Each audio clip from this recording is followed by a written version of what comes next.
I was trying to make a normal platformer and somehow I ended up making a rage game instead. So, how did that happen? We have to rewind about a week. In my last video, I showed this project as one of my abandoned games. Even though the project was empty, the controller wasn't, the movement already felt polished, and that's the hardest part to get right. And it had all the quality of life stuff that makes platforming feel fair. Coyote time, jump buffering, variable jump, wall interactions. Those little invisible features you only notice when they are missing. Oh, and the character design? Yeah, we don't talk about that. Look at this thing. That's the reason this was a perfect for a comeback. The foundation was already done, all I had to do was build a real game on top of it. I gave myself 7 days to finish it, because otherwise I would polish it forever and ship nothing. Now, I did waste the first 2 days on hopeless ideas, then I did what every professional developer does when they hit the wall. I curled into a ball on the floor and questioned all my life choices, the standard stuff. Then I had a genius idea, a wipeout style game, you know the vibe, Ninja Warriors obstacles, high speed movement, a jump so satisfying they feel like dopamine hit. I genuinely thought I had cooked something revolutionary. I was basically ready to receive my Game of the Year award. Until I realized Nintendo already did it. On the Wii, 15 years ago. I didn't care, I built a simple course to test the vibes and things immediately went south. Trying to get my custom controller to work with Unity's physics was like trying to get Cat to take a bath. Just a lot of screaming and nobody's happy. In this game, fixing one problem is just the key that unlocks the next disaster, and turns out wipeout obstacles are actually high-level engineering. My controller wanted to be Celeste, but the physics wanted to be a ragdoll nightmare. I honestly couldn't tell if the game was broken or if I just needed to go lay down. So yeah, as much as it hurts me to say this again, I abandoned the idea. But then I remembered something. What does a combination of pain and abandonment create? Besides the data issues. Exactly, rage. And what's the best way to deal with pain? Add more pain. And that's how Gun Up was born. Well, technically I named the project Top-Down 2D Shooter for absolutely no reason. Okay, so Wipeout was failed. New plan, a rage platformer. I had a zero experience making one, so I spent over hours researching and watching YouTubers play. The big takeaway?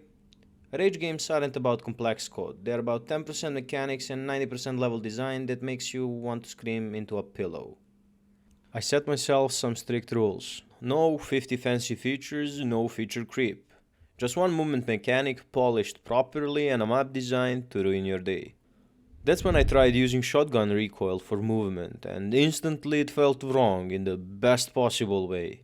You're not jumping, you're launching.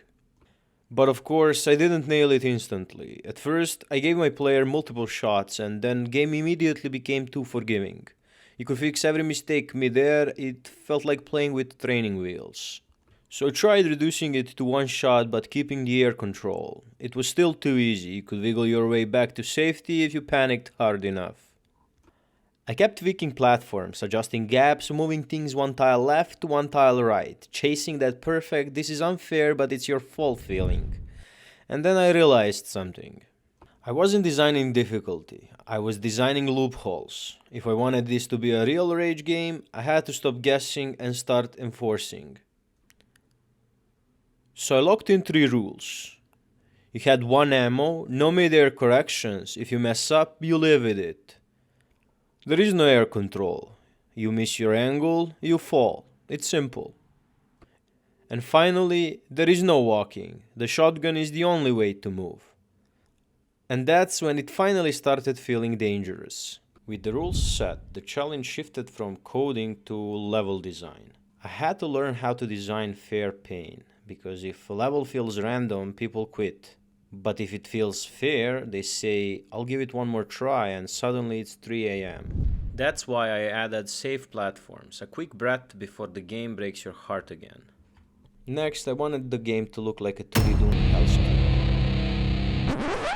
Until I remembered that I'm legally dangerous with a pencil. My drawing skills are a public hazard, so I had to pivot to something I could actually handle. The notebook doodle style. Think of this style as a classic blue pen platforms, graph paper backgrounds and a simple shapes. Once I felt the game was ready, I ran some tests and let's just say I wasn't the happiest.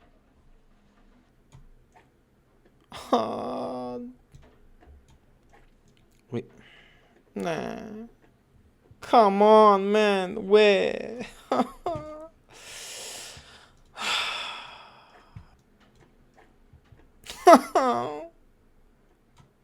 Nah, no, no, no, no, no.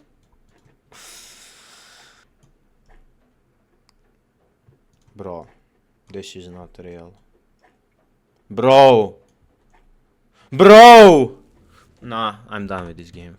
So yeah, that happened. Anyways, when I finally decided that this is it, this is where the game feels right and it's playable, I sent it to a couple of friends.